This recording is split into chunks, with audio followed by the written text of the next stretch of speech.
या मालिकेचे पूर्ण एपिसोड्स पाहण्यासाठी झी5 ॲप डाउनलोड करा। काय ठरलं होतं आपलं? शिकार करायची नाही म्हणून? आपलं नाही तुमचं, तुम्ही ठरवलं होतं ते। ठीक आहे, मी ठरवलं होतं। कुणासाठी? आपल्या सगळ्यांच्या काळजीसाठीच ना? कसली काळजी? आज जे लाडू संकट झालं दुसऱ्या कुणावर झालं असतं तर? तुम्ही एकच उदाहरण किती वेळा देणार आहात मला? हजारदा सांगेन। लाडू महत्वाचा आहे माझ्यासाठी। मग माझ्यासाठी नाहीये का? ए बाबांनो, हळू बोला, साहेब झोपल्यात आत।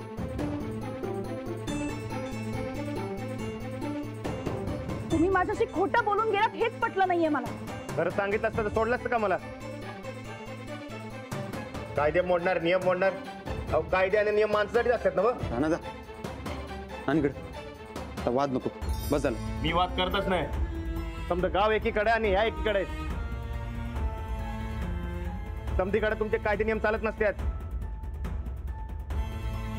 मी हे सगळं माझ्या स्वार्थासाठी करतेय का? हो वहिनी, तसं म्हणणं नाही हो आमचं, पण आज तुम्ही मध्ये यायला नाही पाहिजे होतं वहिनी।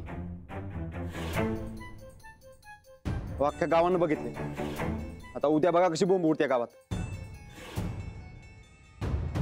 गावातल्यांना काही म्हणू द्या, मी हे जे सगळं केलंय ते माझ्या माणसांच्या काळजीपोटी केलंय। म्हणून आम्ही 100 वेळा सांगत होतो इलेक्शनला तुम्ही उभं राहू नका म्हणून। अहो गावातल्या माणसांची जिम्मेदारी घेतली की नाही की हे असं होतंय। कुठली बाजू सांभाळावी यात अडकतोय बघा माणूस। दोन्ही बाजू कशा सांभाळायच्या ते मला चांगलं कळतं।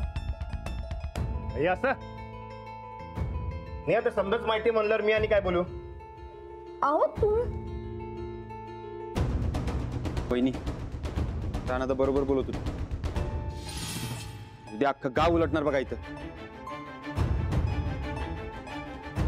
ए बाबा, अरे काय लावलायसा तुम्ही? बाहेरच्या गोष्टी घेऊन घरात कशाला भांडत बसलाय? तेच म्हणालोय आम्ही बी गोदाक्का, राजकारण घरात आणायचं नाही असं ठरलं होतं का नाही?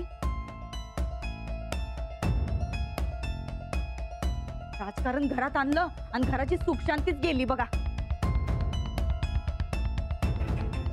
आमचं तर डोसकच धरलंय खरं। अरे देवा, सासूबाई काय चाललंय या घरात? वहिनी, नाही म्हटलं तरी तुम्ही चुकल्यास बघा या टायमाला।